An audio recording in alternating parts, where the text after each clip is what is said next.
Il y a de ça 30 ans, ces boîtes de nuit étaient pleines à craquer. Pendant plus de 10 ans, de 1982 jusqu'au milieu des années 90, la région de Valencia, en Espagne, a abrité le plus grand circuit de fêtes en Europe. Une dizaine de discothèques mythiques réparties sur 30 km de bitume entre rizière et mer. Plus de 30 000 personnes se rassemblaient chaque week-end pour faire la fête durant 72 heures non-stop.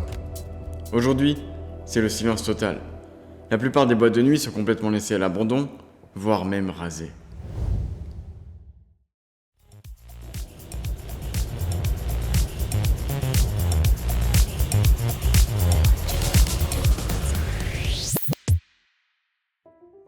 Pour comprendre le phénomène de la Ruta del Bacalao, il faut se remettre dans le contexte de l'époque. De 1939 jusqu'à fin 1975, l'Espagne est sous la dictature de Francisco Franco, appelée le franquisme. Pendant 40 ans, les Espagnols ont été privés de la quasi-totalité de leur liberté et de leurs droits démocratiques. Donc vous imaginez bien qu'après 40 ans de dictature, les Espagnols n'avaient qu'une envie, c'était de sortir pour en profiter et faire la fête. C'est en mars 1968 que Albert Piron, un Belge installé à Cuira, dépose une demande pour construire une barraca valencienne typique. Il veut en faire un restaurant et une salle de fête. Una barraca, c'est une maison traditionnelle de Valencia. Elle a un toit triangulaire, fait de paille, et on en voit un peu partout autour des rizières. Il l'appelle barraca parce que c'en est littéralement une. Pour le nom, il n'était pas très inspiré. Barraca, ce n'est que la première à ouvrir. Très vite, au fil des années, il y a d'autres boîtes de nuit qui ouvrent sur ces 30 km de bitume. Et c'est là que le mouvement change d'échelle. On ne parle plus de simples soirées, mais d'un marathon qui ne s'arrête jamais. Mais du coup, comment ça se passait ? Chaque week-end, des jeunes entre 20 et 30 ans vont à Valencia pour faire la fête tout le week-end, du jeudi soir jusqu'au lundi matin. Toute l'Espagne venait à Valencia, que ce soit en voiture, en moto et même en bus. Una ruta determinada que era primero ir a una discoteca, luego ir a otra y así se podían pasar 72 horas, incluso más. En determinados momentos habían unas discotecas que estaban de moda, luego eran otras, la ruta iba variando, siempre no era lo mismo, podías hacer varias rutas.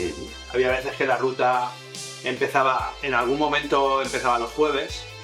Vale. Y del jueves podías estar hasta el lunes de fiesta sin parar. Habían siempre discotecas. Cuando abría una discoteca, cerraba otra.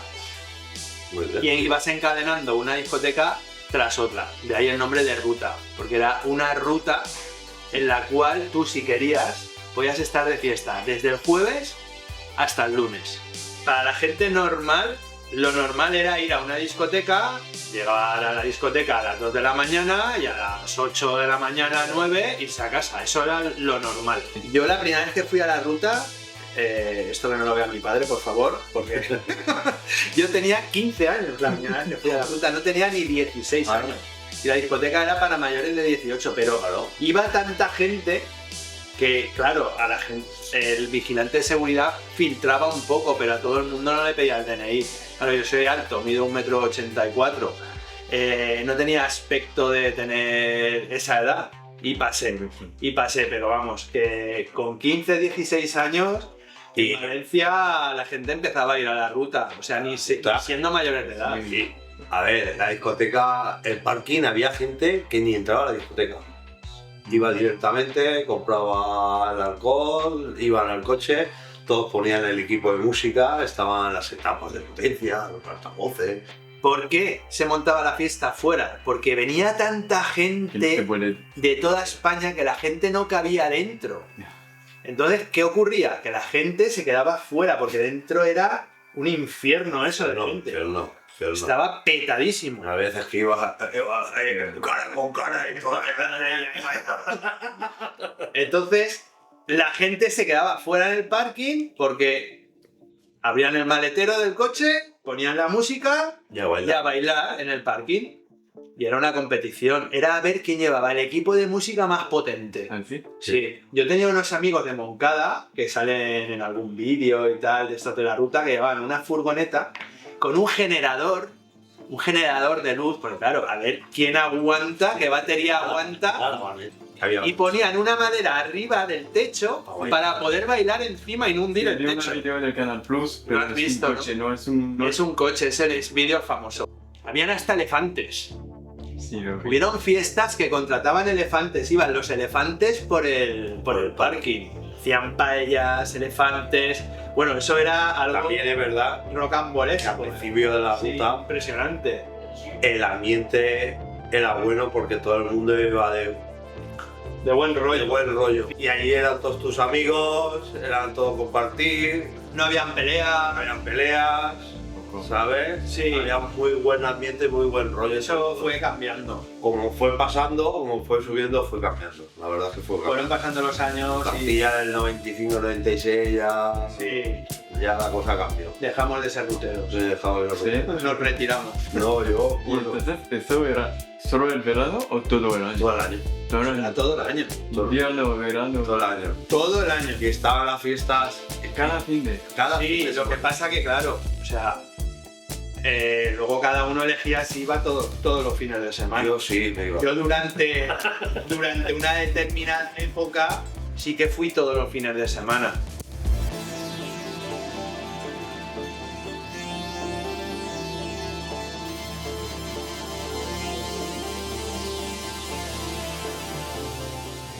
Pourquoi on appelle ça la ruta del bacalao? Je veux dire, ça veut littéralement dire en français la route de la morue. C'est vraiment pas glamour. Pour comprendre pourquoi on dit la ruta del bacalao, il faut qu'on parle musique. Certains DJ tels que Carlos Simo ou Fran Lenners s'envolent dans des capitales d'Europe telles que Berlin, Bruxelles ou encore Londres à la recherche de pépites musicales. Ils cherchent des pressages limités, des disques sans pochette, bref, quelque chose de différent. L'idée, ramener un son à Valencia que personne ne possède. Mais posséder ces pépites ne suffit pas. On est en 1984. À cette époque, le métier de DJ est simple. On pose un disque, on attend la fin de la musique, puis on met un autre disque. Et voilà, le tour est joué. Mais à la discothèque Spook Factory, le DJ Fran Lenners décide de briser ce code. Il ne passe pas les disques un à un, non, il les fusionne, il synchronise 2, parfois 3 platines au même temps au millimètre près. Il va mélanger du piano froid avec une guitare électrique. Pour le public, c'est un choc, ils n'entendent plus 2 morceaux, mais une 3e musique qui est jouée en direct. Et parfois, il va encore plus loin, il prend 2 copies exactement identiques du même vinyle, et il les superpose en canon. Bon ok, pour nous ça peut paraître un peu bidon de mixer comme ça, mais parce qu'on a l'habitude. Il faut se remettre dans le contexte, on est en 1980. Mais du coup, pourquoi bacalao? Ça répond toujours pas à notre question. Le terme bacalao vient de l'argot local. Quand un DJ recevait un disque d'importation de haute qualité, on disait que c'était du bacalao del bueno, de la bonne morue. En gros, c'était leur façon à eux de dire c'est de la bonne musique, c'est du caviar, c'est trop bien, c'est dégaine, c'est... Vous imaginez bien que pour pouvoir danser 72 heures non-stop sans s'arrêter, c'est quasiment impossible. Sauf qu'on prend de la drogue. Escuchar esa música durante 12 horas, había que tomar algo. La ruta iba Acompañada. asociada a las drogas. Sí. Muy poca gente Muy poca. no se drogaba en la ruta. Bebían Estéticamente no queda bien, mucha gente dirá, no, yo no me drogaba, pero la No, mayoría de qué razón. gente se drogaba porque si no eso era insoportable. Estar bailando tantas tantas horas horas sin parar. Era... sin drogas es complicado. Como hacer un Ironman, pero bailando. Bailando, sí, sí. Sí, sí, lo mismo, lo mismo. Había gente que fumaba hachís, habría alguno que tomaría heroína, pero para ir a la ruta, las drogas de diseño, se llamaban drogas y se siguen llamando drogas de diseño, eran drogas que consistían en el éxtasis y en la anfetamina. De hecho, estamos hablando de las drogas riéndonos, Sí. pero es un tema que no es para reírse, porque quien fue a la ruta, todo el que fue a la ruta, tiene un amigo que se quedó atrapado en la ruta, que se quedó colgado mentalmente Sí, y muchos. no escapó de ahí. O sea, las drogas tienen su lado malo, todo no es bueno. Por Sí, supuesto. sí. Le 13 novembre 1992, l'insouciance de Valencia va se fracasser contre l'horreur absolue. Ce soir-là, 3 adolescentes, Myriam, Tony et Désirée, âgées de 14 et 15 ans, quittent le village d'Alcacer pour se rendre à une soirée organisée par leur école dans le village de Picassent. Pour faire les quelques kilomètres qui les séparent du club, elles décident de faire du stop. sauf qu'elles n'arriveront jamais à destination. Pendant 75 jours, l'Espagne entière retient son souffle. Le pays se mobilise.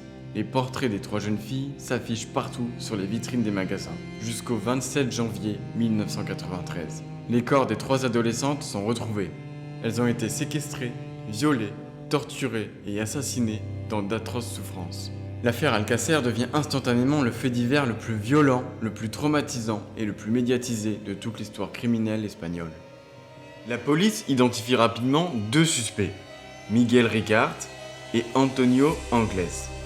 Ricart est arrêté et sera condamné à 170 ans de prison. Quant à Antonio Anglès, il prend la fuite et aujourd'hui encore, on ne l'a jamais retrouvé. Je sais que parmi vous, il y en a qui aiment bien les histoires de crimes comme ça, et justement, Netflix a sorti une série documentaire intitulée Les meurtres d'Alcacer. Forcément, après ça, l'Espagne est sous le choc. Et au lieu de chercher des réponses rationnelles, les chaînes de télévision espagnoles privées vont chercher un coupable idéal pour expliquer cette sauvagerie. Le raccourci est vite fait. Comme Alcacer est pas très loin de la Ruta del Bacalao, donc cette dernière est responsable. Et pourtant, la réalité n'a rien à voir. Les filles n'allaient pas dans un méga club de la côte, et les criminels n'étaient pas des clubbeurs. Mais les chaînes privées, elles s'en moquent. Elles viennent de découvrir le pouvoir du sensationnalisme et elles veulent faire de l'audience. Et là, il se passe quelque chose que personne n'avait prévu. Au lieu de faire fuir les gens, la couverture médiatique va attirer encore plus de monde.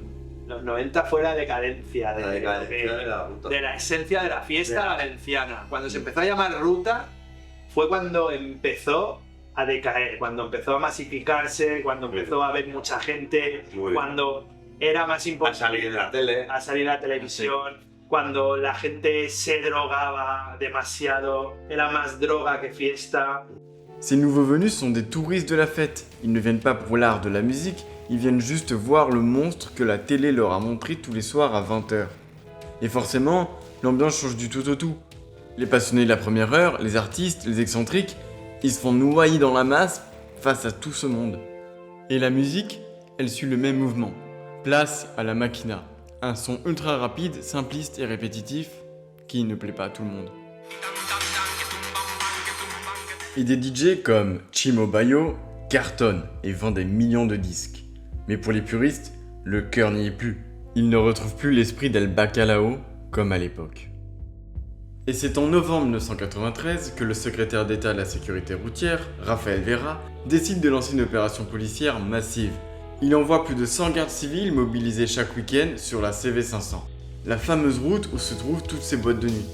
Contrôle routier, chiens renifleurs, fouilles au corps, hélicoptères, bref, ils mettent le paquet.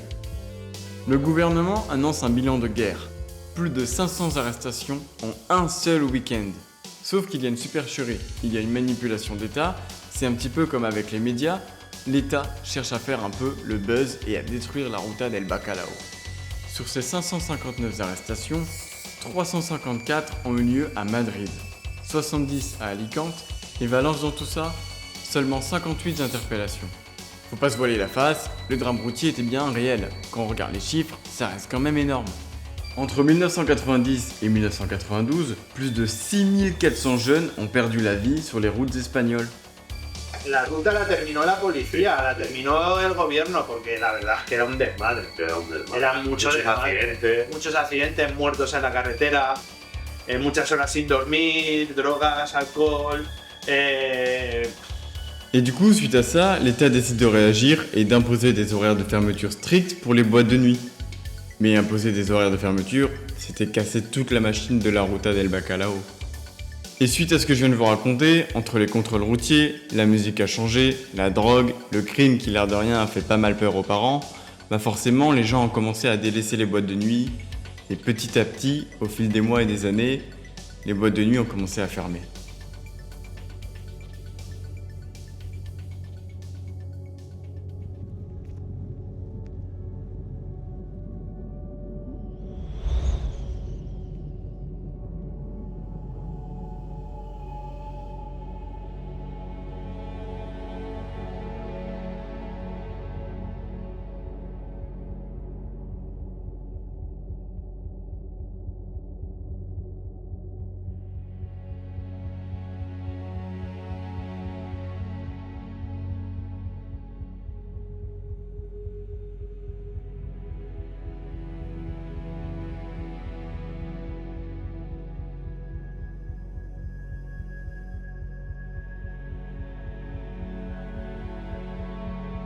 quoi cette boîte de nuit?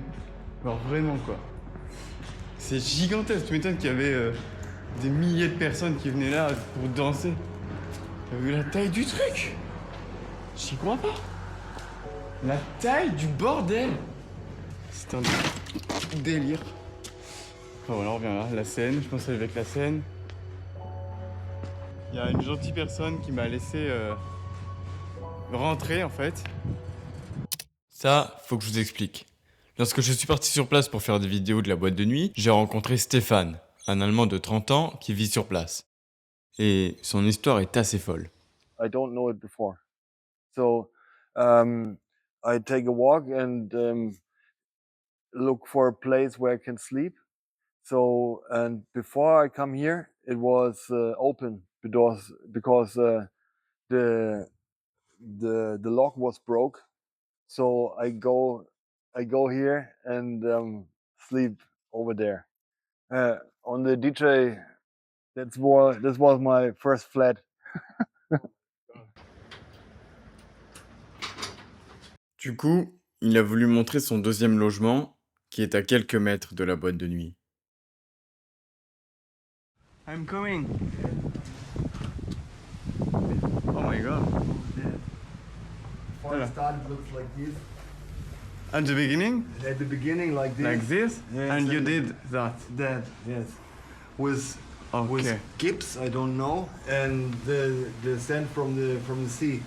This was Yeah? from the discotheque, from the toilet. It's from... Oh, okay. From the toilet, I took a screwdriver and a hammer and Okay. bring it from Everything. Yeah. The crystals are from the discotheque too.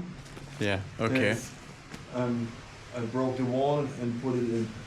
Yeah. Yes. The gun is from the discotheque too, it's Yes, like yes, a doors? Yes, that's the doors. It was the old lights from the discotheque. They make LED spots.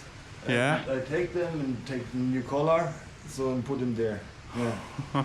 It's working? Yes, at 7 o'clock. Ah, it's... Yes, Oh because my god. the lights going on at 7 o'clock, and Okay. then I have energy at 7 o'clock. Okay. But if I'm ready, I want to have solar panels. And here, all the things are on the garbage. The sofa is from the garbage, so because I have lost all my things in the fire in Germany.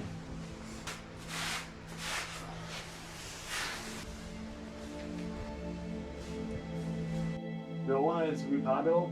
He's a good man, so he allowed me. Ricardo is the owner of the discotheque. Yes, and- Okay. So the only thing I have to do to look that nobody goes inside and destroys something Ah, yeah. and makes stupid things. So that's my job. But, Ah, your job is going each day in the discotheque? and yeah, to look outside, but I don't get money for it. So that's the deal. I can stay here, but I have to take a look that everything is okay. Yeah. So. Okay. And can you tell me why the discotheque it's not open anymore? I don't know exactly. So I heard about it because the license is very expensive, and if you lost the license once, so it's not possible to get it again because it's natural safe. If you have the license and it's still going, so it's no problem. But if you close it and lost the license, so you can't open again. Okay, if you lose So the... I'm not sure for 100%, but that's what I hear about it. Et pourtant, à quelques kilomètres du puzzle, d'autres boîtes de nuit ont rouvert. Elles ont soit changé de nom, ou ont été rénovées, et certaines comme le puzzle sont encore à l'abandon.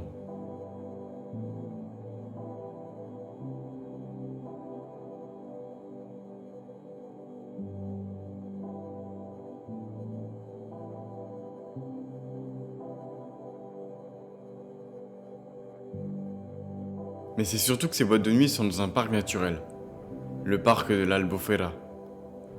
L'Albufera, c'est le plus grand lac d'eau douce d'Espagne, mais aussi 14 hectares de rizières, ainsi que des centaines d'espèces d'oiseaux différents. Donc forcément, ce parc est protégé.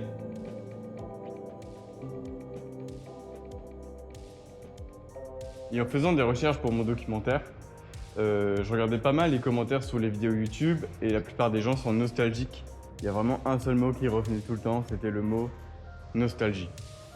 Les gens écrivent les meilleures années de ma vie, j'aimerais tellement pouvoir y revenir, quelle époque, des phrases comme ça qui font que nous les jeunes quand on voit ça, on se dit bah ouais, ils ont vécu une putain d'époque. Aujourd'hui il y a carrément un groupe Facebook où il y a des nostalgiques de l'époque qui viennent publier des photos d'eux assis sur les voitures, sur les parkings devant les boîtes de nuit. Et ils sont nostalgiques d'un temps qui est désormais révolu, qu'ils ne connaîtront plus jamais, qu'on ne connaîtra plus jamais aujourd'hui non plus. Il y a aussi l'anémoïa, c'est le fait d'être nostalgique d'un temps qu'on n'a pas connu, et nous les jeunes, on a tendance à avoir ça, l'anémoïa. Et c'est fou de se dire qu'on peut être nostalgique d'un temps qu'on n'a pas connu, quoi. Au fond, la Ruta, c'est un miroir à deux faces. Scandale et débauche pour les uns, fête, affranchissement et liberté pour les autres. Dans les années 80, elle racontait la liberté d'un pays qui sortait de 40 ans de silence. Dans les années 90, elle racontait les excès d'une jeunesse qui refusait de s'arrêter. Aujourd'hui, le décor a changé. Il y a cet Allemand, isolé entre ses 4 murs de béton tagués, et puis ces anciens, qui partagent leurs souvenirs d'une époque révolue sur Facebook. Et puis il y a moi, à moto, qui cherche encore à comprendre. La Ruta ne fait peut-être plus danser l'Espagne, mais elle continue de fasciner.